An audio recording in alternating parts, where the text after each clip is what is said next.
नमस्कार, न्यूज के इकलौते फैमिली शो न्यूज की पाठशाला में आप सभी का स्वागत। मैं हूं सुशांत सिन्हा। ये वो पाठशाला जहां सबकी क्लास लगती है। सबसे पहले आपको बता दूं कि आज कौन कौन सी क्लास लगने वाली है, किस किस की क्लास लगने वाली है।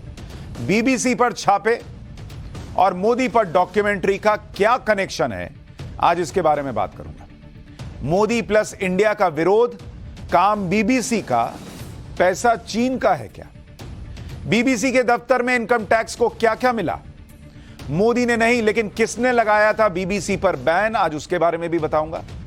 प्रेस की आजादी, भारत की 150वीं रैंकिंग का सच क्या है? क्योंकि अमूमन यह कह दिया जाता है कि भारत में तो प्रेस आजाद नहीं है, अब पत्रकार आजाद नहीं है, 150वीं रैंकिंग। आज मैंने सोचा इसका फैक्ट भी आपको बता देता हूं। भारत में कौन सा काम करने के लिए रूस और अमेरिका में होड़ लगी है, आज इसके बारे में बताऊंगा। पीएम मोदी का वो प्लान जिसे दुनिया ललचाई नजर से देख रही है। चीन और अमेरिका में टेंशन हाई है, युद्ध होने का कितना चांस है, इसके बारे में भी बात करूंगा। और एक बड़ी इंपॉर्टेंट खबर आपको बताऊंगा कि मां के दूध के खिलाफ बड़ी साजिश का चैप्टर खोलूंगा। अपने बच्चे को दूध पिलाने से पहले आज पाठशाला का यह चैप्टर जरूर देखिएगा। लेकिन पाठशाला में सबसे पहले दिन भर का रिवीजन, उसके बाद पहला चैप्टर।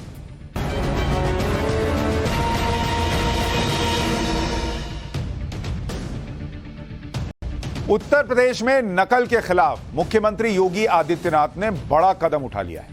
16 फरवरी से यूपी बोर्ड की परीक्षाएं शुरू हो रही हैं। इससे ठीक पहले राज्य सरकार ने नया आदेश जारी कर दिया और कहा कि परीक्षा के दौरान अगर नकल करते हुए पकड़े गए तो एनएसए यानी राष्ट्रीय सुरक्षा कानून जो है उसके तहत कार्रवाई होगी। दिल्ली हाईकोर्ट ने मेहरौली में अतिक्रमण के खिलाफ चल रही कार्रवाई पर रोक लगा दी है। डेमोलिशन की कार्रवाई के खिलाफ याचिकाएं थी, उस पर सुनवाई करते हुए हाईकोर्ट ने दिल्ली सरकार और डीडीए को नोटिस जारी किया और अगली सुनवाई तक कार्रवाई रोकने का आदेश दिया। मामले की अगली सुनवाई अब 16 फरवरी को। बीजेपी ने आज नागालैंड विधानसभा चुनाव के लिए अपना संकल्प पत्र जारी कर दिया है। कोहिमा में संकल्प पत्र जारी करने के बाद पार्टी अध्यक्ष जेपी नड्डा ने विपक्ष को निशाने पर लिया। उन्होंने कहा कि बीजेपी के सरकार में आने के बाद नागालैंड विकास की पटरी पर आया। नागालैंड में 27 फरवरी को वोटिंग होनी है। उत्तर प्रदेश के मुरादाबाद में बजरंग दल ने वैलेंटाइन डे के विरोध में शहर के पार्क्स पर छापेमारी की। वहां जो जोड़े बैठे हुए थे उनको पकड़कर उन दोनों में राखी बंधवा दी। इसके बाद इन जोड़ों का वीडियो भी बनाया गया। पूरी कार्रवाई के दौरान मौके पर पुलिस के जवान भी खड़े नजर आए, जो पूरी घटना को एक दर्शक की तरह देख रहे थे। दिल्ली में श्रद्धा हत्याकांड जैसी वारदात सामने आई है। बाबा हरिदास नगर में साहिल नाम के आरोपी ने हत्या के बाद लड़की के शव को फ्रिज में छिपा दिया। पुलिस के मुताबिक शादी का दबाव बनाने पर आरोपी ने लड़की की हत्या का प्लान बनाया था। यह हो गया दिन भर का रिवीजन। अब पाठशाला की पहली क्लास, जिसमें आज बीबीसी का चैप्टर। आज आपको बताऊंगा कि बीबीसी के दफ्तरों पर आज जो एक्शन हुआ, क्या उसका पीएम मोदी और गुजरात दंगों पर बनी डॉक्यूमेंट्री से कोई कनेक्शन है? क्या बीबीसी मोदी विरोधी या भारत विरोधी खबरें जानबूझकर दिखाता है? क्या काम बीबीसी का है और पैसा चीन का? भारत के प्रेस फ्रीडम इंडेक्स में 150 के मुताबिक जांच में आईटी विभाग के 50 से 60 अफसर शामिल थे। इस दौरान कर्मचारियों के मोबाइल फोन को जब्त कर लिया गया। सूत्र बता रहे हैं कि कंप्यूटर से कुछ डेटा भी लिया गया है। साथ ही अकाउंट विभाग के कर्मियों से जानकारी ली गई। हालांकि जो आज बीबीसी के दफ्तर में हुआ उसे इनकम टैक्स छापा या रेड नहीं, बल्कि सर्वे बता रहा है, जो कि इनकम टैक्स एक्ट के तहत आयकर विभाग नियमित तौर पर करता रहता है। तो ये रेड या छापा नहीं बल्कि सर्वे था, ये इनकम टैक्स कह रहा है। तो छापा था नहीं, सर्वे था। लेकिन जैसे ही बीबीसी के दफ्तरों पर सर्वे की खबर बाहर आई, देश का विपक्ष भी फौरन बीबीसी के बचाव में बाहर आ गया। विपक्ष का आरोप है कि एक्शन इसलिए हुआ क्योंकि बीबीसी ने गुजरात दंगों पर एक डॉक्यूमेंट्री दिखाई थी, तो अब उसको टारगेट किया जा रहा है। इस आरोप का सच क्या है और बीबीसी का ट्रैक रिकॉर्ड क्या है और चाइनीज कनेक्शन क्या है, यह आपको बताऊं उससे पहले आपको देखना चाहिए कि विपक्ष की किस पार्टी ने आज कहा क्या है। ममता बनर्जी की पार्टी है तृणमूल कांग्रेस। उसने कहा कि यह बदले की कार्रवाई है, बीजेपी के खिलाफ कोई कुछ नहीं बोल सकता। महाराष्ट्र के पूर्व मुख्यमंत्री हैं उद्धव ठाकरे। उन्होंने कह दिया कि बीबीसी के दफ्तर पर छापे आवाज को दबाने की कोशिश है, उसे रोकने के लिए सबको साथ आना होगा। पीडीपी अध्यक्षा है महबूबा मुफ्ती। उन्होंने कहा कि बीबीसी पर रेड का कारण सबको पता है, जो सच बोलता है केंद्र सरकार उनके पीछे पड़ जाती है। समाजवादी पार्टी के अध्यक्ष अखिलेश यादव भी पीछे नहीं थे। उन्होंने कहा शासन प्रशासन जब भय और उत्पीड़न के प्रतीक बन जाएं तो समझ लेना चाहिए उनका अंत निकट है। तेलंगाना के मंत्री केटी रामा राव ने कह दिया कि क्या सरप्राइज है, मोदी पर बीबीसी की डॉक्यूमेंट्री रिलीज होने के कुछ हफ्ते बाद बीबीसी इंडिया पर आईटी की रेड पड़ गई है, आगे क्या ईडी हिंडनबर्ग पर रेड करेगी। राष्ट्रीय जनता दल ने कहा कि जो भी मोदी सरकार के खिलाफ आवाज उठाता है उनको एजेंसीज के जरिए निशाना बनाया जाता है। मतलब सबने मोटे तौर पर इसको जोड़ दिया डॉक्यूमेंट्री से और माहौल यह बना दिया कि बीबीसी दूध की धूली है और उसको जो है दबाया जा रहा है। अभी इसका सच बताऊंगा, लेकिन कांग्रेस के नेता कैसे बीबीसी के बचाव में उतर आए, एक बार उन नेताओं का बयान भी सुन लीजिए। विश्व में पहली बार बीबीसी के 100 साल के इतिहास में उन पर इस प्रकार की कोई छापामारी और रेड हुई है कि जिस अंतर्राष्ट्रीय छवि की अपेक्षा नरेंद्र मोदी जी करते हैं, अब क्या उनकी छवि पर धब्बा नहीं लगेगा? यहां हम जेपीसी की मांग कर रहे हैं अडानी के मामले में, और वहां सरकार बीबीसी के पीछे पड़ी हुई है। विनाशकाले विपरीत बुद्धि। दिग्विजय सिंह कह रहे थे कि बीबीसी के 100 साल के इतिहास में ऐसा कोई सर्वे आईटी ने नहीं किया। बॉस, बीबीसी ने क्या क्या किया है ना, आज मैं बताऊंगा। कोई दिग्विजय सिंह को फोन करके बोले आज पाठशाला देख लें, पूरा बीबीसी का कच्चा चिट्ठा आज खोलता हूं। बीबीसी के दफ्तर पर आयकर विभाग के सर्वे पर केंद्रीय मंत्री अनुराग ठाकुर ने जवाब दिया, एक बार वो भी पहले सुनिए। इनकम टैक्स विभाग समय समय पर जहां पर अनियमितताएं पाई जाती हैं वहां पर सर्वेस करता है, और जब ये सर्वे का काम पूरा होता है तब वो अपना एक प्रेस नोट या प्रेस ब्रीफिंग करके जानकारी देते हैं। तो मुझे लगता है जब ये इनकम टैक्स विभाग का सर्वे पूरा होगा वो जानकारी पूरी आपको डिटेल में दे देंगे। इतना ही नहीं, विपक्ष गुजरात दंगों पर बीबीसी की डॉक्यूमेंट्री की बात कर रहा है। इसी को आधार बनाकर बीबीसी पर सो कॉल्ड छापे पड़ गए, ये कहा जा रहा है। आज गृह मंत्री अमित शाह ने इसका भी जवाब दिया। उन्होंने कहा कि चाहे 1000 साजिश कर ली जाए, लेकिन सत्य हमेशा सूर्य की तरह निखर कर सामने आता है। कंस्पिरेसी है सर, जैसे बीबीसी का डॉक्यूमेंट्री हो या फिर ये सब ये हिंडनबर्ग का रिपोर्ट हो, क्या आप भी ऐसे देखते हैं कि कोई? देखिए, सत्य जो होता है इस पर 1000 कॉन्स्पिरेसी कर लो, कुछ नहीं होता है। वो करोड़ों सूर्य की भांति तेजस्वी बनकर ही बाहर आता है। ये तो मोदी जी के पीछे 2002 से कर रहे हैं, और हर बार मोदी जी मजबूत होकर सच्चे बनकर और जनता की ज्यादा लोकप्रियता हासिल कर बाहर आए।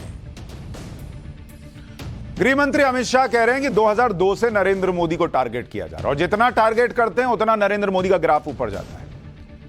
लेकिन आज हम नरेंद्र मोदी की बात नहीं कर रहे हैं, आज हम बात बीबीसी की कर रहे हैं, क्योंकि इस देश का विपक्ष एक बीबीसी पर, जिस पर आरोप लगते हैं कि वो एंटी इंडिया खबरें दिखाता है, और आज से नहीं कितने साल पहले से लग रहे हैं, वो अभी आपको आगे बताऊंगा। आज का देश का विपक्ष उसके साथ खड़ा हो गया, बीबीसी के साथ, क्योंकि आपको नरेंद्र मोदी को टारगेट करना कि देखो डॉक्यूमेंट्री दिखाई, इसलिए बीबीसी पर छापे पड़ा। सबसे पहले तो आपको बताता हूं कि जिस बीबीसी को दूध का दूल्हा बताने वाला सर्टिफिकेट हमारे यहां की विपक्षी पार्टियां दे रही हैं, उसी बीबीसी पर कितने गंभीर आरोप खुद ब्रिटेन में लगे हैं। बीबीसी के चेयरमैन रिचर्ड शार्प पर ब्रिटेन के पूर्व पीएम बोरिस जॉनसन के लिए लोन गारंटी हासिल करने में मदद का आरोप है। बीबीसी का चेयरमैन पूर्व पीएम को लोन दिला रहा है, किस बात के लिए बॉस? ब्रिटिश सांसदों की समिति ने आरोप लगाया कि रिचर्ड शार्प ने बोरिस जॉनसन को कर्ज लेने में मदद की। साल 2020 में बीबीसी चेयरमैन ने लोन देने वाले अरबपति और बोरिस जॉनसन की मुलाकात करवाई। तुम्हारा काम खबर छापना है कि देश के प्रधानमंत्री को लोन दिलवाना, और तुम मीटिंग करा रहे हो, और उसके बाद बता रहे हो कि इंडिया में तुम्हारे यहां छापे ना पड़े। इसी के बाद बोरिस जॉनसन को 8 लाख पाउंड का कर्ज मिला। इस मामले में बीबीसी चेयरमैन रिचर्ड शार्प को बीबीसी कर्मचारियों से माफी मांगनी पड़ी थी। तो जिस बीबीसी को हमारे यहां का विपक्ष दूध का दूल्हा आज बता रहा है, क्योंकि उनके एजेंडे को सूट करता है, उस बीबीसी को खुद ब्रिटेन के सांसद बता रहे हैं कि यह तो गड़बड़ सेटिंग गेटिंग करता है। तो जिस बीबीसी की गतिविधियां उसके खुद के देश में संदेह के घेरे में, जांच के दायरे में आती हैं, उस बीबीसी पर अगर इनकम टैक्स का सर्वे हो गया तो तूफान क्यों आना चाहिए बॉस? अच्छा, बात सिर्फ इतनी सी नहीं है। जिस बीबीसी को लेकर जांच हो रही है उसका चीन से कनेक्शन भी है, और जब चीन से किसी का कनेक्शन हो और उस पर भारत विरोधी होने के आरोप लगते रहे हो तो उसकी जांच क्यों नहीं होनी चाहिए? क्या चीन भारत का भला चाह रहा होगा क्या? आज आपको बीबीसी और चीन का कनेक्शन भी बताता हूं, फिर आप समझेंगे कि बीबीसी पर एंटी इंडिया एजेंडा जोर शोर से प्रमोट करने का आरोप यूं ही नहीं लगता। इसे ऐसे समझिए कि सारा खेल पैसों का है, क्योंकि जो हम आपको बताने जा रहे हैं वहां बीबीसी और चीन का कनेक्शन भी पैसों का ही है। बीबीसी की चीन की सरकार से जुड़ी संस्थाओं और चीन के चाइना ग्लोबल टेलीविजन नेटवर्क के साथ व्यापारिक साझेदारी है, और इस पर भी ब्रिटेन में ही सवाल उठ चुके हैं। इसी साल ब्रिटिश मैगजीन है द स्पेक्टेटर, उसने अपनी रिपोर्ट में दावा किया कि आर्थिक तंगी के बीच बीबीसी ने ऐसी कॉर्पोरेट पार्टनरशिप्स बना ली हैं जो संदेह के घेरे में। इसमें से एक पार्टनरशिप किस कंपनी के साथ है सुनेंगे? चीन की कंपनी हुई के साथ। यूएई जो है वही कंपनी है जिस पर अमेरिका कई तरह के प्रतिबंध लगा चुका है, क्योंकि उसे लगता है कि अमेरिका की राष्ट्रीय सुरक्षा के लिए खतरा है। इस तरह सुरक्षा कारणों का हवाला देकर साल 2020 में ब्रिटेन ने भी 5G नेटवर्क में के क्षेत्र में यूएई की एंट्री रोक दी थी। इनके खुद का देश यूएई पे भरोसा नहीं कर रहा, और ये यूएई के साथ जो है बीबीसी जो है उसकी डील चल रही है। अभी और सुनिए बीबीसी के चीन के कनेक्शन के बारे में। ब्रिटिश मैगजीन द स्पेक्टेटर ने अपनी रिपोर्ट में यह भी दावा किया कि यूएई से डील के बाद बीबीसी ने सर्विलांस टेक्नोलॉजी बनाने में चीन की सरकार की मदद की, और इस सर्विलांस टेक्नोलॉजी की मदद से ही चीन में उइगर मुसलमानों पर नजर रखी जाती है। रिपोर्ट में यह भी दावा किया गया कि बीबीसी के कर्मचारी ने नाम न छापने की शर्त पर बताया कि वो भी हैरान है कि बीबीसी उस कंपनी यानी यूएई से पैसे ले रही है जिसके चीन की सरकार से काफी नजदीकी संबंध हैं, क्योंकि बीबीसी ने ही उइगर मुसलमानों पर चीन के अत्याचार के खिलाफ पिछले साल रिपोर्ट चलाई थी, और आज उसी यूएई से जो चीन की सरकार से कनेक्टेड है उसके साथ उसका कनेक्शन हो गया। इसी तरह एक वेबसाइट है deadline.com, इसने भी दिसंबर में बीबीसी के चीन के साथ कनेक्शन का खुलासा किया था। अपनी रिपोर्ट में deadline.com ने दावा किया कि बीबीसी की कमर्शियल यूनिट है बीबीसी स्टोरी वर्क्स। इसके चीन के साथ सालों पुराने संबंध हैं। 2015 में लॉन्चिंग के बाद बीबीसी स्टोरी वर्क्स के कम से कम 18 चाइनीज क्लाइंट्स हैं, जिसमें 9 तो क्लाइंट्स ऐसे हैं जिनका संबंध चीन की सरकार से। बीबीसी स्टोरी वर्क्स चीन की मीडिया के लिए टूरिज्म कैंपेन से जुड़ी सामग्री बनाता है, जिसमें सीजीटीएन यानी चाइना ग्लोबल टेलीविजन नेटवर्क भी शामिल है। कमाल की बात यह है कि ब्रिटेन के मीडिया रेगुलेटर ने सीजीटीएन का लाइसेंस वापस ले लिया था और उस पर 2 लाख पाउंड का जुर्माना भी लगाया था, क्योंकि उस पर आरोप था कि वो अपनी ओनरशिप के बारे में गलत जानकारी दे रहा है। और चीन की चाइनीज कम्युनिस्ट पार्टी सीजीटीएन को कंट्रोल करती है, और उसी सीजीटीएन के लिए प्रोडक्ट बनाकर कौन दे रहा है? बीबीसी की कंपनी। रिपोर्ट में कहा गया कि बीबीसी स्टोरी वर्क्स यूएई का लॉयल पार्टनर है। यह भी दावा किया गया कि बीबीसी के कई सीनियर जर्नलिस्ट ने मैनेजमेंट से यह अपील की थी कि चीन के साथ संबंध नहीं रखने चाहिए, लेकिन उस पर कोई एक्शन नहीं हुआ। यह भी दावा है कि बीबीसी ने कभी यह नहीं बताया कि चीन से कॉन्ट्रैक्ट में स्टोरी वर्क्स को कितना पैसा मिलता है। इतना ही नहीं, बीबीसी और चीन के कनेक्शन पर ब्रिटिश सांसद भी सवाल उठा। स्टोरी वर्क्स अलग विभाग है, उसका हमारी खबरों से जुड़े कामकाज पर कोई असर नहीं है। स्टेट मीडिया चीन के साथ किसी तरह का कॉन्ट्रैक्ट का मतलब यह नहीं है कि हम उस देश के खिलाफ रिपोर्टिंग नहीं करेंगे। विज्ञापन से होने वाली कमाई बीबीसी में निवेश के लिए जरूरी है। जहां तक यूएई और चाइना ग्लोबल टेलीविजन नेटवर्क के लिए कंटेंट बनाने की बात है, तो यह फैसला काफी सोच समझ कर लिया गया है। मतलब इनका तर्क है कि हम चीन से पैसा ले लिए तो इसका मतलब नहीं कि हम चीन के खिलाफ खबर नहीं दिखाएं। इसका सच भी अभी बताऊंगा, लेकिन फिर ये लॉजिक तो है, इस बात पर भी आ जाएगा। कोई कहेगा कि आप आतंकवादियों से भी पैसा ले लीजिए, फिर तालिबान से भी पैसा ले लीजिए और कहिए कि हम उसके खिलाफ भी दिखाएंगे। जो चीन यूएई कंपनी उसको बैन किया जा रहा है और उससे आप कह रहे हैं कि अरे हम डील है कोई बात नहीं, लेकिन हम अपना काम करते हैं, तो बिना काम के प्रभाव के होगा। और आप देखिए आपका सांसद कह रहा है कि बिना प्रभाव के कैसे होगा। अब कमाल की बात सुनिए, चीन के साथ बीबीसी के कमर्शियल पार्टनरशिप में कई विरोधाभास हैं। बीबीसी का कहना है ना कि चीन से कॉन्ट्रैक्ट होने के बावजूद वो चीन के खिलाफ बिना डरे बिना पक्षपात के खबरें दिखाता है। लेकिन खबरें तो तब दिखाओगे ना भाई जब चीन में बीबीसी का प्रसारण होगा।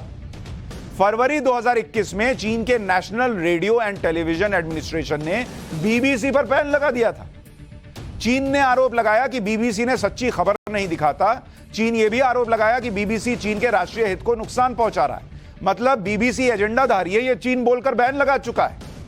बीबी ने इस पर कहा कि हम चीन के इस फैसले से निराश हैं, बीबीसी ने कहा। अब आप सोचिए, चीन अपने यहां बीबीसी को बैन कर रहा है, कह रहा है ये एजेंडा चलाने वाले हैं, क्योंकि वो नहीं चाहता कि उसकी सच्चाई जो है वो बाहर आए।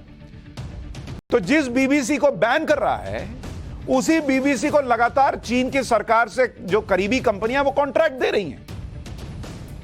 ये आप देख रहे हैं, जिसको चीन बैन कर रहा है, कह रहा है कि ये एंटी चाइना है, उसको चीन की वो बड़ी बड़ी कंपनियां जो चीन के सरकार की नजदीकी हैं वो कॉन्ट्रैक्ट दे रही हैं। यानी चीन चाहता है कि बीबीसी की दुकान उसके यहां तो नहीं चले, लेकिन दूसरे देशों में चलती रहे, जिसमें एक भारत भी है, और भारत में बीबीसी क्या कर रहा है सबको पता है। और जब चीन अपने यहां बीबीसी को बैन करता है और उसके बावजूद भी उसकी कंपनियां बीबीसी को फंडिंग करती हैं, तो फिर सवाल पूछा ही जाएगा कि क्या वो पैसा चीन भारत या दूसरे देशों के खिलाफ खबरें चलाने के लिए तो नहीं दे रहा।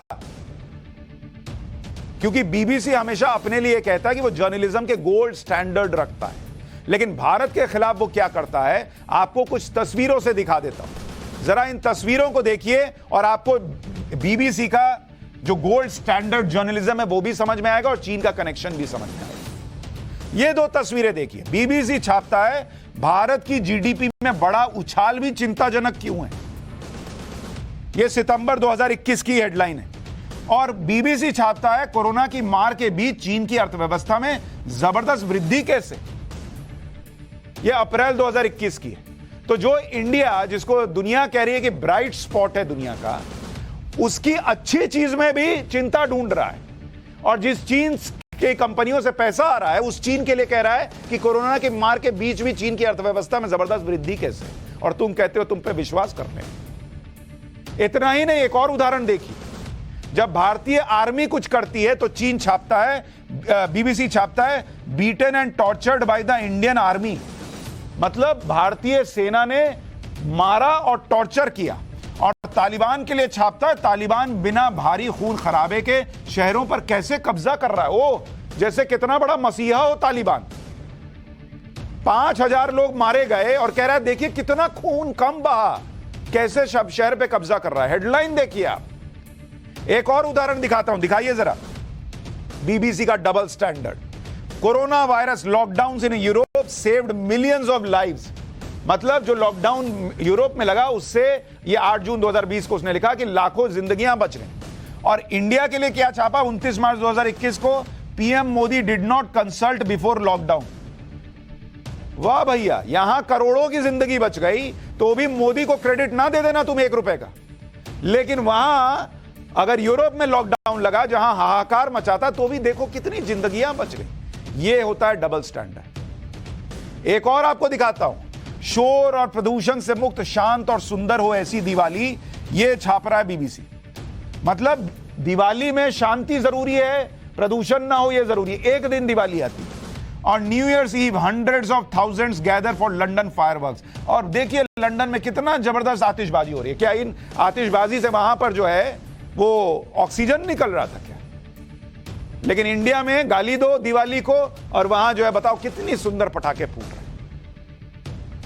ये तो कुछ उदाहरण दिया भाई, ऐसे पूरी लिस्ट पड़ी है कि कैसे सनातन को लेकर लिखते हैं, कैसे हिंदुओं को लेकर लिखते हैं, किस तरह से आतंकियों का महिमा मंडन करते हैं। ये पूरी लिस्ट है। और भारत को लेकर बीबीसी का रवैया किस तरह का, ये ओपन सीक्रेट है, किसी से छिपा नहीं है। भारत में आतंक फैलाने वाले, निर्दोषों की जान लेने वाले आतंकियों से भी बीबीसी की हमदर्दी है। उन्हें आतंकी नहीं लगते, वो बागी लीडर लिखता है। जैसे 2016 में हिजबुल मुजाहिदीन का आतंकी बुरहान वानी अनंतनाग के एनकाउंटर में मारा गया था। इस पर बीबीसी ने अपने आर्टिकल में क्या लिखा था कि आतंकी बुरहान वानी को अशाली वर्मा ने बीबीसी के साथ अपने एक्सपीरियंस के बारे में लिखा। अशाली वर्मा बताती हैं कि वो बचपन से ही बीबीसी को फॉलो करती हैं। उनका दावा है कि बीबीसी का रवैया भारत विरोधी है। वो लिखती हैं कि बीबीसी के साथ उनका पहला निजी अनुभव काफी खराब रहा। और उसी दौरान उन्हें पता चला कि बीबीसी की दिलचस्पी भारत से जुड़ी नेगेटिव खबरों में थी। साल 2013 में अशाली अपनी किताब से जुड़े इंटरव्यू के लिए बीबीसी के ब्यूरो गई थी। उस वक्त अशाली वर्मा बीबीसी की मेन रिपोर्टिंग रूम में इंतजार कर रही थी। उनका कहना है कि उन्होंने सुना कि बीबीसी रिपोर्टर्स इस बात को लेकर काफी खुश थे कि उन्हें ऐसी खबर मिली है जिसमें एक युवा की इसलिए पिटाई कर दी गई क्योंकि वह खास समुदाय से था और किसी और के खेत में अपनी गाय चरा रहा था। अशाली वर्मा ने इस पर रिपोर्टर से पूछा कि क्या 130 करोड़ की जनसंख्या वाले देश में आपको यही खबर मिली? तो अशाली वर्मा का दावा है कि बीबीसी रिपोर्टर ने उनसे कहा कि उन्हें सिर्फ रेप और लिंचिंग और हिंसा से जुड़ी खबरें ही चाहिए। बीबीसी दुनिया को प्रेस एथिक्स और मोरालिटी का ज्ञान देती फिरती है, जबकि खुद बीबीसी क्या क्या हथकंडे अपनाती है रिपोर्ट्स के लिए, आज उसके बारे में भी बताता हूं। साल 1995 में प्रिंसेस डायना का इंटरव्यू लेने के लिए बीबीसी पत्रकार मार्टिन बशीर ने झूठ बोला। बीबीसी पत्रकार मार्टिन बशीर ने डायना को अपने फर्जी बैंक स्टेटमेंट दिखाकर कहा था कि आप पर नजर रखने के लिए मुझे पैसे दिए जा रहे हैं। बीबीसी पत्रकार मार्टिन बशीर ने प्रिंसेस डायना के भाई को भी फर्जी पेपर दिखाए। इस इंटरव्यू में प्रिंसेस डायना ने तत्कालीन प्रिंस चार्ल्स के साथ अपने रिश्तों पर बात की थी। धोखे से इंटरव्यू लेने के इस मामले की जांच रिटायर्ड ब्रिटिश जज लॉर्ड जॉनसन ने की और अपने फैसले में जज ने कहा कि बीबीसी पत्रकार मार्टिन बशीर ने डायना को इंटरव्यू लेने के लिए उनके साथ छल किया, डायना का भरोसा हासिल करने के लिए फर्जी दस्तावेज दिखाए। बीबीसी ने मामले की जांच की तो लेकिन जांच में ट्रांसपेरेंसी नहीं बढ़ती। इस मामले में बीबीसी महानिदेशक टिम डेवी को माफी मांगनी पड़ी थी। प्रिंसेस डायना के बेटे विलियम और हैरी ये बात कई बार कह चुके हैं कि 95 के इंटरव्यू के उस इंटरव्यू के बाद ही प्रिंसेस डायना और प्रिंस चार्ल्स के रिश्तों में खटास शुरू हो गई। यह तरीका इन लोगों ने अपनाया और आज दूसरों को बताते हैं कि जर्नलिज्म क्या होता है और ऐसे लोगों के साथ देश का विपक्ष खड़ा हो रहा है। और यह बीबीसी का विवादित ट्रैक रिकॉर्ड आज का नहीं है। जो कांग्रेस पार्टी आज मोदी विरोध में बीबीसी के साथ खड़ी हो गई, उसे याद होना चाहिए कि इंदिरा गांधी जी ने कैसे बीबीसी के दफ्तर पर 2 साल के लिए ताला जड़ दिया था। आज उसकी कहानी भी याद दिलाता हूं। साल 1968 की बात है। मशहूर फ्रांसीसी फिल्म मेकर लुइस मैले भारत आए। यहां कुछ महीनों के रहने के दौरान उन्होंने भारतीयों की जीवन शैली को अपने कैमरे में उतारा। लुइस मैले ने 30 घंटे का शूट किया, जिसमें 2 डॉक्यूमेंट्री बनी, फैंटम इंडिया और कैलकाटा। और इन दोनों डॉक्यूमेंट्री को साल 1969 में यूके के अंदर बीबीसी पर दिखाया गया। डॉक्यूमेंट्री के प्रसारण के बाद ब्रिटेन में बसे भारतीयों ने इसकी आलोचना की। भारत में भी इसका विरोध होने लगा कि ये तो भारत को गलत ढंग से दिखाया इन लोगों ने। इन डॉक्यूमेंट्री में भारत को गलत तरीके से पेश करने का आरोप लगा। इसमें जानबूझकर भारत की एक पक्ष की तस्वीर दिखाई गई। उस वक्त इंदिरा गांधी प्रधानमंत्री थी। इस डॉक्यूमेंट्री का असर यह हुआ कि तब भारत सरकार ने दोनों डॉक्यूमेंट्री को बैन कर दिया और 2 साल के लिए यानी 1972 तक बीबीसी को भारत से बाहर कर दिया इंदिरा गांधी ने, निकलो बाहर। लेकिन तब किसी ने यह हंगामा नहीं किया कि इस देश के अंदर पत्रकारों को दबाया जा रहा है। साल 1975 में जब भारत में इमरजेंसी लगी तो इंदिरा गांधी ने फिर से बीबीसी पर रोक लगा दी। 14 अगस्त 1975 को खुद बीबीसी ने लिखा कि कांग्रेस के 41 सांसदों ने एक साझा बयान जारी करते हुए कहा था कि बीबीसी जानबूझकर भारत विरोधी खबरें दिखाता है और तत्कालीन सरकार से यह मांग रखी कि भारत की धरती पर बीबीसी को फिर कभी रिपोर्टिंग न करनी दी जाए। उस बयान में लिखा गया था कि बीबीसी भारत को बदनाम करने का कोई मौका नहीं छोड़ता। तो जिन इंदिरा गांधी ने बीबीसी को बाहर किया, जिन कांग्रेस सांसदों ने लिखा कि बीबीसी एंटी इंडिया खबरें चलाता है, वही कांग्रेस पार्टी आज बीबीसी के साथ खड़ी है और उसे बता रही है कि उसके पर कार्रवाई जो है वो कैसे प्रेस को दबाया जा रहा है, सिर्फ इसलिए कि राजनीतिक माहौल बनाने के लिए बीबीसी का इस्तेमाल करना है। गजब है। आपको बीबीसी पर बैन का एक और किस्सा बताता हूं। इनका ट्रैक रिकॉर्ड कभी नहीं सुधरा। बीबीसी ने असम के काजीरंगा नेशनल पार्क पर एक डॉक्यूमेंट्री बनाई। डॉक्यूमेंट्री का नाम था किलिंग फॉर कंजर्वेशन। इसके इंट्रो का टाइटल दिया गया Kaziranga the park that shoots people to protect rhinos. मतलब काजीरंगा में लोग मार दिए जाते हैं राइनोसोरस को बचाने के लिए। और उन्होंने दावा किया कि काजीरंगा नेशनल पार्क का एक डार्क सीक्रेट दिखा रहे हैं। डॉक्यूमेंट्री में दावा था कि शिकारियों को रोकने के लिए फॉरेस्ट गार्ड्स को असीमित ताकतें दे दी गई हैं और शिकारियों को देखते ही गोली मारने की आजादी दी गई, जबकि यह सच नहीं था। इस वजह से साल 2017 में भारत सरकार ने बीबीसी पर 5 साल के लिए बैन लगा दिया कि वो भारत में किसी national park and wild life sanctuary को कैमरे में शूट नहीं कर सकते। नेशनल टाइगर कंजर्वेशन अथॉरिटी ने बीबीसी की डॉक्यूमेंट्री पर उसे नोटिस भेजा, जिसके बाद यह बैन लगाया गया। बैन पर भारत सरकार ने कहा कि बीबीसी ने काजीरंगा टाइगर रिजर्व से जुड़ी भारत की सफलता वाली स्टोरी को गलत तरीके बच्चे वर्कशॉप में काम करते दिख रहे थे। बाल श्रम को बढ़ावा देने का आरोप लगा। बाद में स्टोरी ही फर्जी निकली। बीबीसी की सरकारी बॉडी ने फैसला सुनाया कि एक प्रमुख खोजी रिपोर्टिंग कार्यक्रम में बेंगलुरु के वर्कशॉप में कपड़ों की सिलाई करने वाले बच्चों की नकली फुटेज बनाई गई। यह तो है बीबीसी, यह है बीबीसी का इतिहास।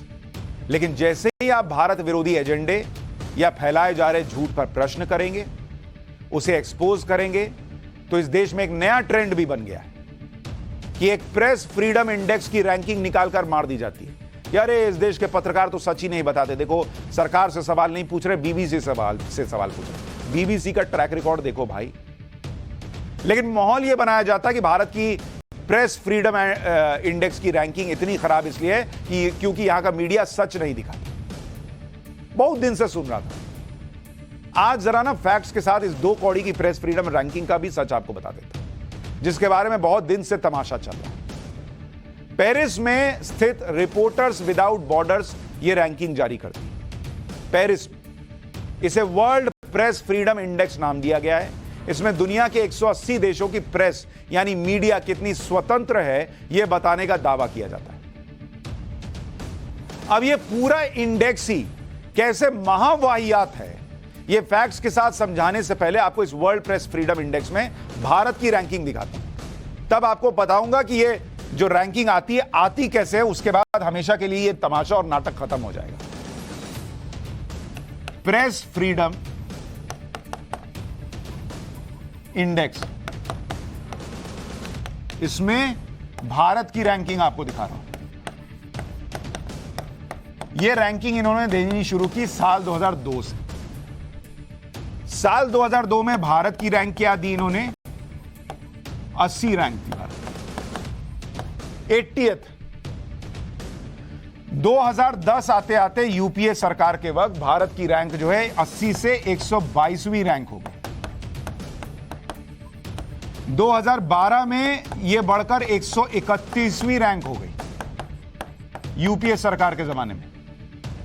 लेकिन तब आपने इसको लेके कोई हंगामा नहीं सुना हो, क्योंकि यूपीए का जमाना था। 2020 में जो भारत का रैंक था वो बढ़कर 142 पे पहुंच गया और माहौल ये बनाया गया कि बॉस देखिए भारत के प्रेस की क्या हालत है, 142वें नंबर पर है। और 2022 में इन्होंने भारत की रैंक कर दी 150। तो यूपीए के जमाने में भी भारत की रैंक कोई बहुत अच्छी नहीं थी, लेकिन आजकल यही रैंक दिखाकर माहौल यह बनाया जाता है कि भारत के पत्रकार सच्चे नहीं। भारत के पत्रकार कितने सच्चे हैं इसका सर्टिफिकेट पहली बात तो हमें किसी विदेशी संस्था से नहीं चाहिए बॉस। लेकिन फिर भी आपको बताता हूं कि यह संस्था यह रैंक देती कैसे है। सारा खेल वही है पूरे मैकेनिज्म। ये जो प्रेस फ्रीडम इंडेक्स आप देख रहे हैं, इसकी कहानी आपको बताता हूं, तब आपको पता चलेगा कि यह काम कैसे हो रहा है। इसको जरा समझिए, क्योंकि बार बार ये एजेंडा फैलाया जाता है। मैंने आपको बोला ना, कल भी आपको बताया था कि इस देश की संस्थाओं को डिमीन करने, उन पर से विश्वास कम करने के लिए ये सब हथकंडे अपनाए जाते हैं। ये प्रेस फ्रीडम इंडेक्स बनता कैसे है, सुनेंगे तो सिर पकड़ लेंगे कि इसके पीछे भी कितना बड़ा एजेंडा है। ऑनलाइन सवाल पूछे जाते हैं।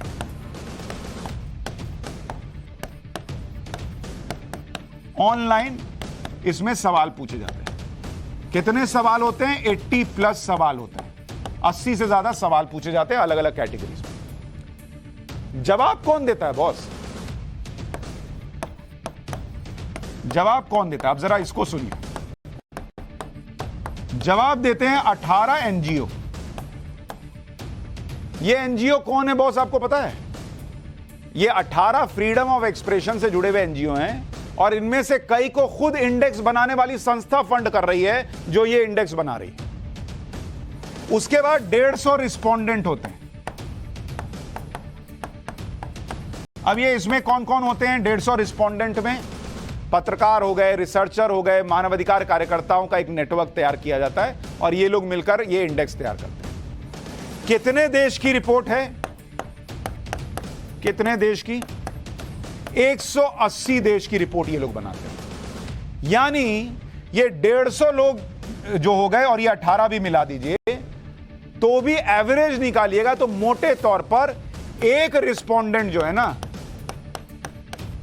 एक रिस्पोंडेंट वो एक देश की रिपोर्ट बना रहा है। मतलब एक देश के लिए एक रिस्पोंडेंट का मामला बैठ रहा है। चलिए कुछ 3-4 और लोग दे देते होंगे। ये 3-4 लोग, भाई 150 अगर यहां से हैं तो 150 एक एक देश का एक ही ना होगा। एक देश से 4 चुन लेंगे तो किसी देश का तो कोई होगा ही नहीं।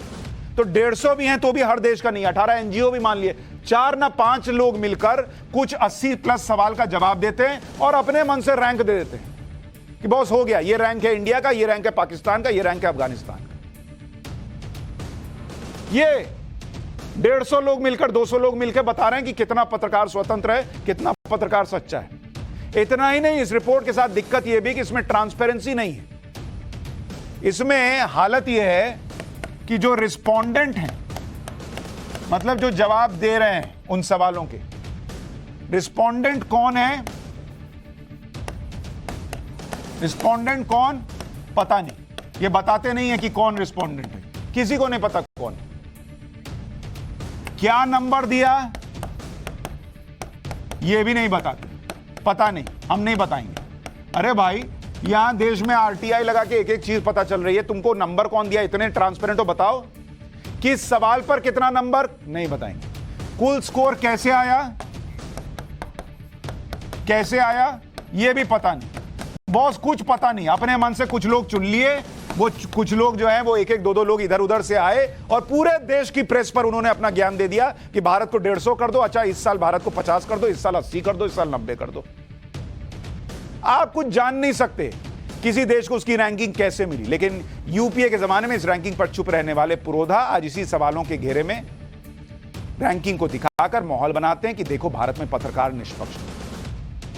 यहां तक कि सिंगापुर के पूर्व प्रधानमंत्री गो चॉक टोंग तक इस इंडेक्स के बारे में कह चुके हैं कि इस इंडेक्स में सावधानी पूर्वक की गई रिसर्च और हार्ड डेटा की कमी है, जैसा कि वर्ल्ड इकोनॉमिक फोरम जैसी संस्थाएं मुहैया कराती।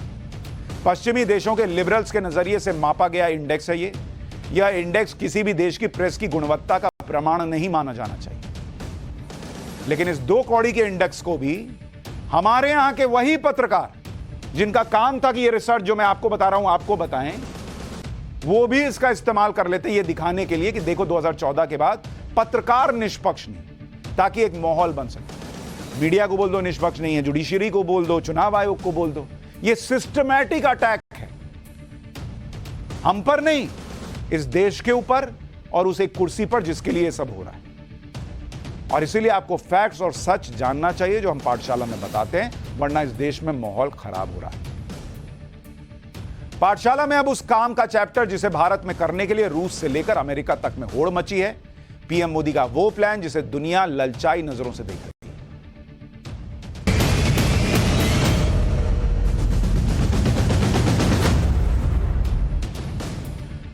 कल पाठशाला में मैंने आपको बेंगलुरु में शुरू हुए एरो कई देश भारत के बने हथियार खरीदने आए हैं।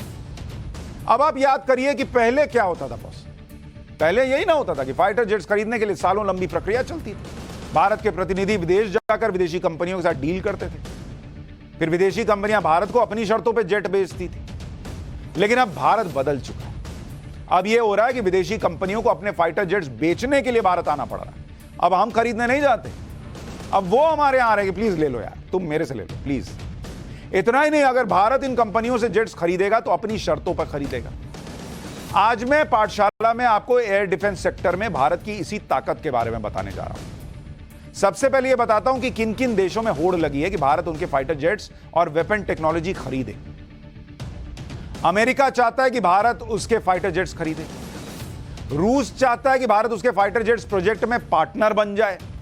ब्रिटेन कह रहा है कि वो चीन की चुनौती से निपटने में भारत के साथ है और रोल्स रॉयस जेट इंजन बनाने का प्रस्ताव फाइनल कर सकता है। मतलब सब में होड़ लगी है, इंडिया मेरा दोस्त, इंडिया मेरा दोस्त, इंडिया मेरा दोस्त वाला हिसाब चल रहा है। इसमें रूस को छोड़ दें तो अमेरिका और ब्रिटेन के रुख में आया बदलाव ये बता रहा है कि अब दुनिया में भारत की अहमियत क्या है। ये सभी देश किस तरह से भारत को फाइटर जेट बेचने और भारत के साथ समझौता करने की होड़ लगा रहे हैं, यह आपको आगे विस्तार से बताऊंगा। पहले यह बताता हूं कि बेंगलुरु में चल रहे एरो इंडिया शो में किन किन देशों के कौन से एडवांस फाइटर जेट्स दिखाए गए और कोशिश की जा रही है कि भारत ये डील कर ले। एक है रूस का, रूस जो है वो Su-57 सुखोई सीरीज का 57 फाइटर जेट लेकर आया। अमेरिका लेकर आया है, यूएस जो है वो F-35A लेकर आया, लाइटनिंग 2, कह रहा बॉस ये ले लो यार। स्वीडन लेकर आया है अपना फाइटर जेट, इसका नाम जो है वो है साब ग्रिपेन ई, साब ग्रिपेन ई इसका नाम। फिर अमेरिका का F-A-18 हॉर्नेट नेवी के लिए है और फ्रांस का राफेल M ये भी नेवी के लिए, और अमेरिका का F-21 फाइटर जेट। इन देशों की कोशिश यह है कि किसी तरह से भारत के साथ फाइटर जेट का सौदा हो जाए। उसमें भी दो देश रूस और अमेरिका के बीच तगड़ी रेस लग रही है, उसके बारे में थोड़ा सा आगे बताऊंगा, लेकिन पहले यह सुनिए कि अमेरिका के F-35 फाइटर जेट की आपको झलक दिखाता हूं जो बेंगलुरु के एयर शो में मौजूद है।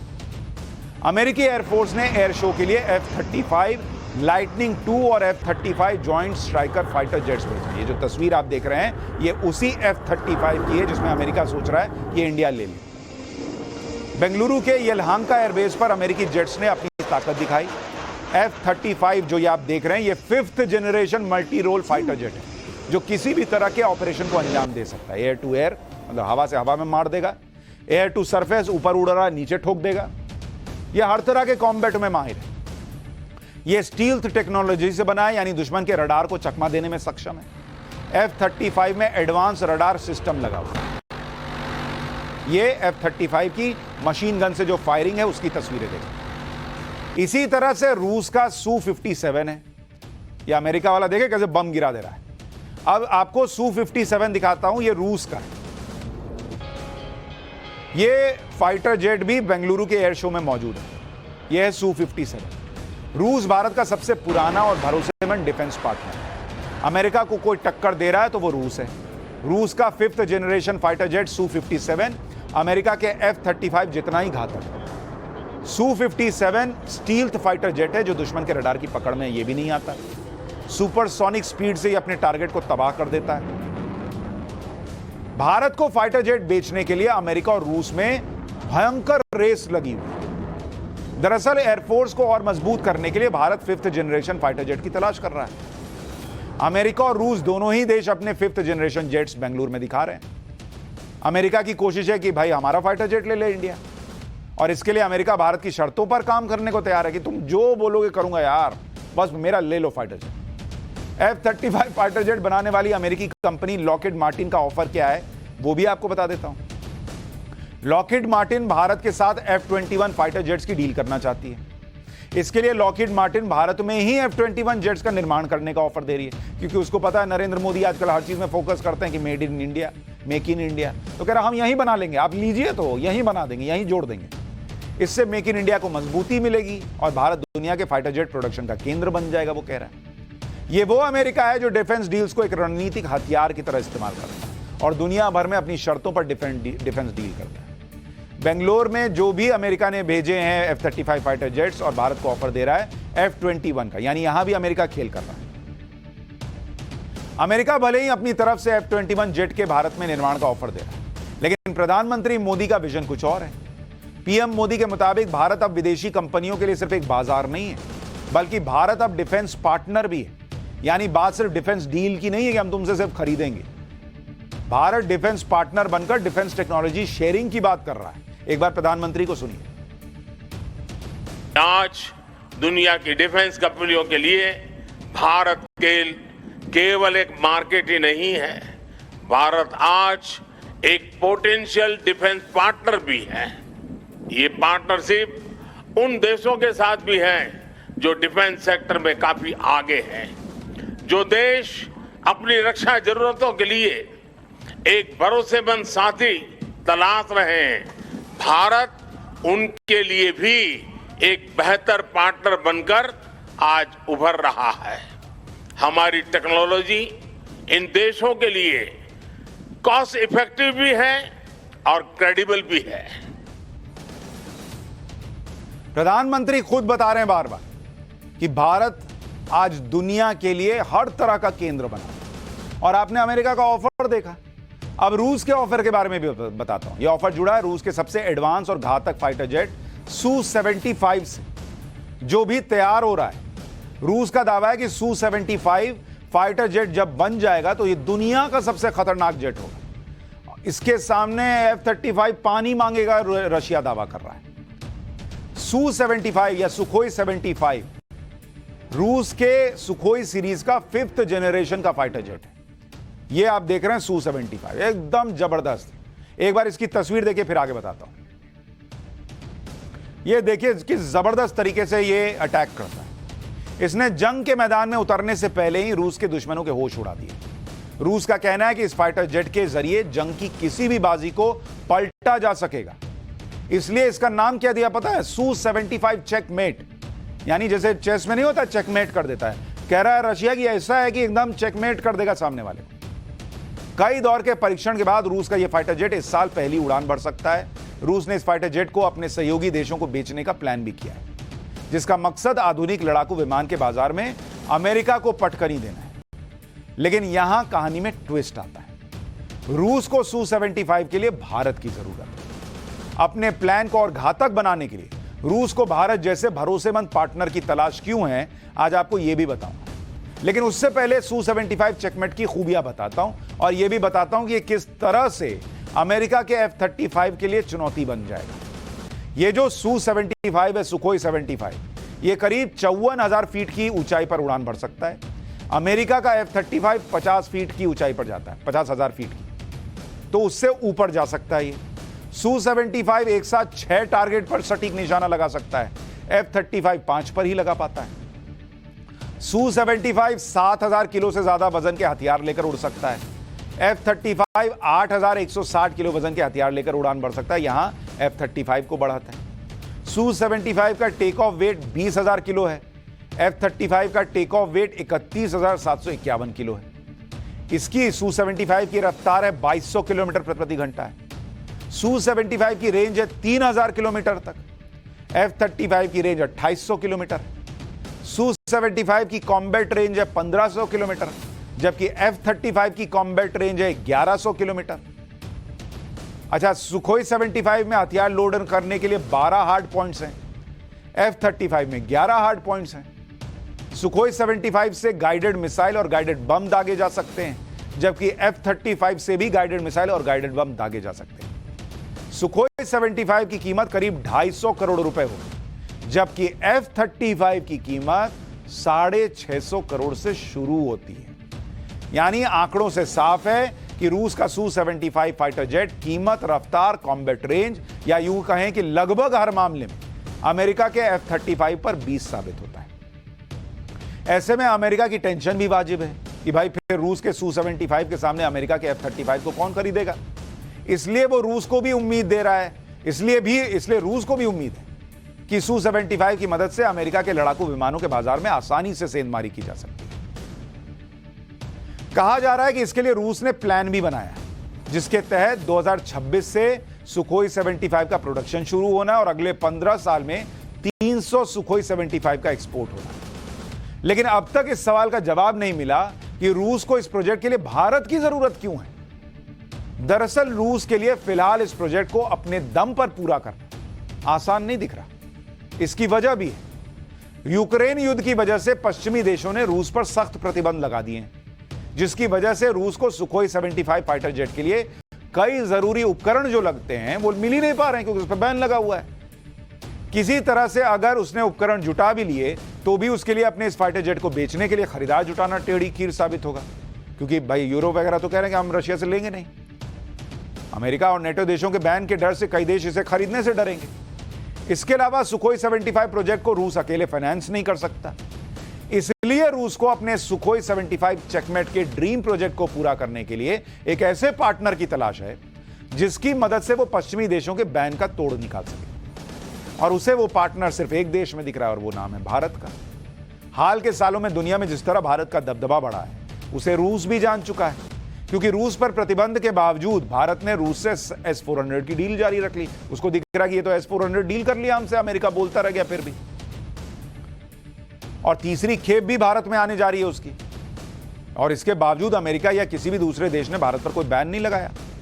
इसके अलावा अमेरिका के भारी विरोध के बाद भारत रूस से कच्चा तेल भी खरीद रहा है।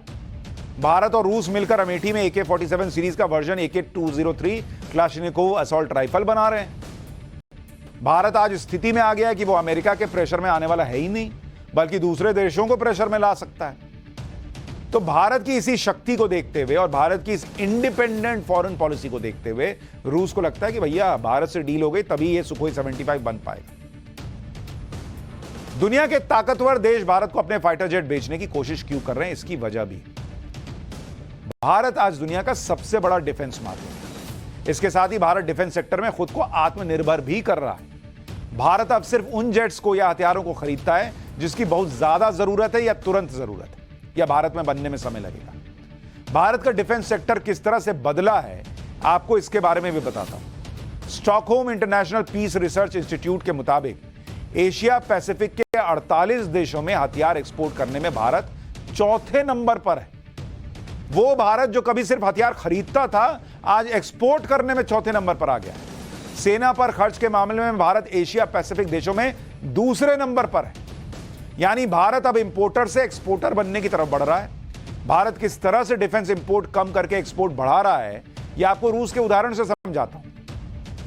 2012 से 2017 के बीच भारत ने 69% हथियार रूस से खरीदे। 2017 से 2021 के बीच भारत ने मात्र 46% हथियार रूस से खरीदे। 2015 के बाद से भारत का डिफेंस इंपोर्ट 33% कम हुआ है, क्योंकि नरेंद्र मोदी ने आने के बाद जोर दिया कि मेक इन इंडिया कीजिए, अपने यहां बनाइए, अपने यहां के वैज्ञानिकों पर भरोसा कीजिए। और भारत का इंपोर्ट डिफेंस सेक्टर में 33% कम हो गया और एक्सपोर्ट कर रहा है 16 लाख। यह है भारत की नई ताकत। लेकिन जब ताकत की बात कर रहा हूं तो अमूमन बच्चों को ताकत दूध से आती है, मां के दूध से आती है। पाठशाला में अब हेल्थ की क्लास, जो आज अपने बच्चों को दूध पिलाने से पहले महिलाओं को देखना चाहिए, क्योंकि आज मां के दूध के खिलाफ बड़ी साजिश का चैप्टर खोलने जा रहा हूं।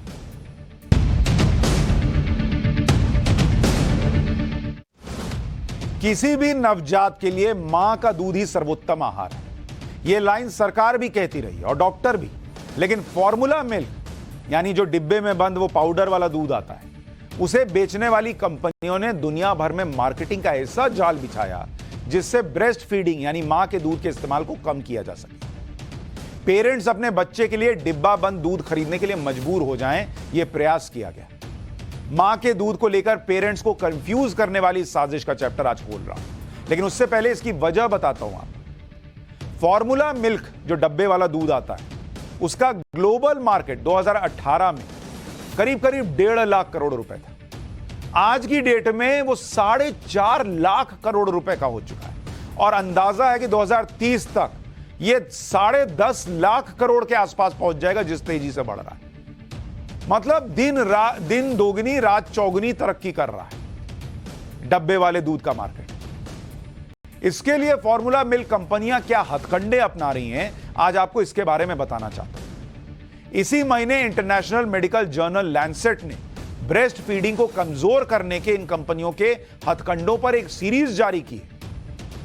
सीरीज के पहले पेपर में फॉर्मूला मिल्क यानी डब्बे वाले दूध के बढ़ते ट्रेंड के लिए इस इंडस्ट्री की मार्केटिंग टैक्टिक्स को जिम्मेदार ठहराया गया, जिसके जरिए ये कंपनियां फर्जी दावे कर पेरेंट्स की चिंता और उनकी मजबूरी का फायदा उठाकर अपने इकोनॉमिक प्रॉफिट में बदलने का काम कर रही है। यह दावा किया ये इंडस्ट्री ब्रेस्ट फीडिंग को कमजोर करने के लिए, कि मतलब मां का दूध ना पिला के डब्बे का दूध पिलाएं पेरेंट्स, 25,000 करोड़ रुपए मार्केटिंग पे खर्च कर रही है।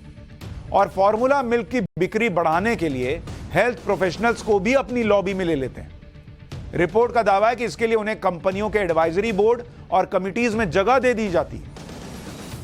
प्रोडक्ट को बढ़ावा देने के लिए उनके समर्थन में साइंटिफिक जर्नल्स में स्पॉन्सर्ड आर्टिकल छपवाए जाते हैं। फॉर्मूला मिल्क यानी डब्बे वाले दूध की कंपनियां विज्ञापनों में अपने मिल्क प्रोडक्ट के जो फायदे गिनाती हैं, उनसे पेरेंट्स कंफ्यूज हो जाते हैं। दावा किया जाता है कि कैसे ये प्रोडक्ट नवजात का चिड़चिड़ापन दूर कर देते हैं, रात को देर तक सोने में मदद करेगा। ये कंपनियां इस तरह के दावे तो करती हैं, लेकिन उन्हें साबित करने के लिए इनके पास फैक्ट्स नहीं होता, ठोस वैज्ञानिक सबूत नहीं होते, बल्कि मौजूद तथ्यों को तोड़ मरोड़ कर पेश किया जाता है। इस तरह के विज्ञापन की मदद से यह साबित करने की कोशिश की जाती है कि फॉर्मूला मिल्क का इस्तेमाल पेरेंट्स की कठिनाइयों को दूर कर देगा और बच्चे को डिब्बा बंद दूध का टेस्ट पसंद आए, इसके लिए उसमें फ्लेवर मिला दिया जाता है। लैंसेट ने फॉर्मूला मिल्क इंडस्ट्री के इन हथकंडों को खतरनाक बताया है, जिससे न तो नवजात की जान की परवाह है, जिन कंपनियों को भाई नवजात की परवाह होती तो ये थोड़े, उनको तो पैसा दिख रहा है, और ना ही उसके परिवार से के सामने भविष्य में आने वाली परेशानियों की चिंता है। ये जो पाउडर वाला मिल्क है, इसका प्रचलन बढ़ता जा रहा है, लेकिन आपको स्तनपान या ब्रेस्ट फीडिंग या मां के दूध के फायदे भी जानने चाहिए, क्योंकि उसके जितना फायदेमंद बच्चों के लिए कुछ नहीं है। जन्म के पहले घंटे में ब्रेस्ट फीडिंग मां और बच्चे के लिए बहुत जरूरी होती है। 6 महीने तक मां के दूध के अलावा बच्चे को किसी और प्रोडक्ट की जरूरत ही नहीं होती। बच्चे को 2 साल की उम्र तक मां का दूध पिलाया जा सकता है। इन सब से जिंदगी भर के लिए बच्चे की इम्यूनिटी की नींव मजबूत हो जाती है। ब्रेस्ट फीडिंग को बच्चे की पहली वैक्सीन कहा जाता है। मां का दूध इतना शानदार होता है। मां के दूध में मौजूद तत्व बच्चे को जन्म के समय की कई बीमारियों से बचाने का काम करते हैं। बच्चे को ही नहीं, मां को भी ब्रेस्ट फीडिंग का फायदा होता है। अगर मां बच्चे को नियमित तौर पर दूध पिलाती है तो उसे भविष्य में डायबिटीज, मोटापे और ब्रेस्ट कैंसर का खतरा कम हो जाता है। लेकिन इन सब फायदों के बावजूद आपको यकीन नहीं होगा, दुनिया भर में 44% बच्चों को ही 6 महीने की उम्र तक ब्रेस्ट फीडिंग नसीब हो पाती है, मां का दूध मिल पाता है। मात्र 44%, 56% को नहीं मिलता। WHO की एक रिपोर्ट के मुताबिक पिछले 2 दशक में ब्रेस्ट फीडिंग को तो बढ़ावा नहीं मिल पाया, लेकिन इस दौरान फॉर्मूला मिल्क की सेल 2 गुने से ज्यादा बढ़ गई। ब्रेस्ट फीडिंग घटने से होने वाले नुकसान भी आपको बताता हूं, जिन्हें जानकर आप हैरान रह जाएंगे। ब्रेस्ट फीडिंग ना हो पाने की वजह से बच्चों और माताओं की मौत के अलावा दूसरी बीमारियों की वजह से हर साल इकोनॉमी में लाखों करोड़ों रुपए का नुकसान हो रहा है। कहा जाता है कि जैसी जैसी बीमारियां हो रही हैं, दुनिया का 29 लाख करोड़ रुपए का नुकसान होता है, सिर्फ इसलिए कि मां का दूध नहीं पी रहे हैं बच्चे। और भारत में यह नुकसान जो है उसका अनुमान है 1 लाख करोड़ से ज्यादा। WHO की एक रिपोर्ट कहती है कि अगर दुनिया भर में सभी बच्चों को जन्म के पहले घंटे से मां का दूध नसीब हो जाए तो हर साल 8,23,000 नवजात की जान बच जाएगी और 98,000 माताओं की जान बचेगी। लेकिन फॉर्मूला मिल्क इंडस्ट्री के हथकंडों की वजह से फिलहाल यह संभव नहीं हो पा रहा। हालांकि ब्रेस्ट फीडिंग को कमजोर करने के लिए फॉर्मूला मिल्क इंडस्ट्री के हथकंडे नए नहीं हैं, इनका इतिहास भी है। साल 1974 में द बेबी किलर नाम से एक इन्वेस्टिगेटिव रिपोर्ट प्रकाशित हुई थी। 1974 का बता रहा हूं।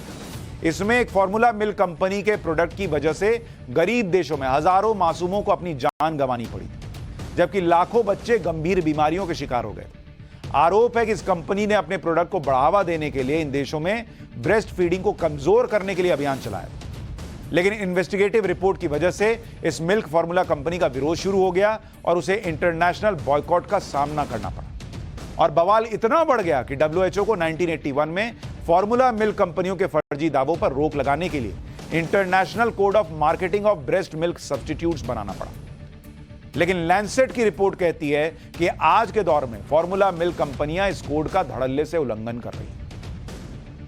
और मां के दूध की ताकत को समझाने के लिए घटना भी आपको बताता हूं। भूकंप के दौरान तुर्की के एक शहर में एक महिला और उसके 10 दिन के बच्चे को 90 घंटे बाद मलबे से रेस्क्यू किया। उस महिला ने बताया कि ब्रेस्ट मिल्क की वजह से वो और उसका बच्चा 4 दिन तक मलबे में जिंदा रहे।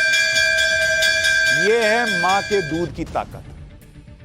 लेकिन वो पाउडर मिल्क का प्रचार कर करके ये भर दिया गया है कि बस घोलो डालो बच्चे के मुंह में लगाओ, हो गया काम। कुछ मत कीजिए तो कम से कम 6 महीना तो बच्चे को मां का दूध पिलाइए ही पिलाइए, आगे जैसी आपकी मर्जी। उस मामले में मर्जी चलाइए, लेकिन पाठशाला में आने में नो मर्जी। रोज 8:50 पे आना ही आना।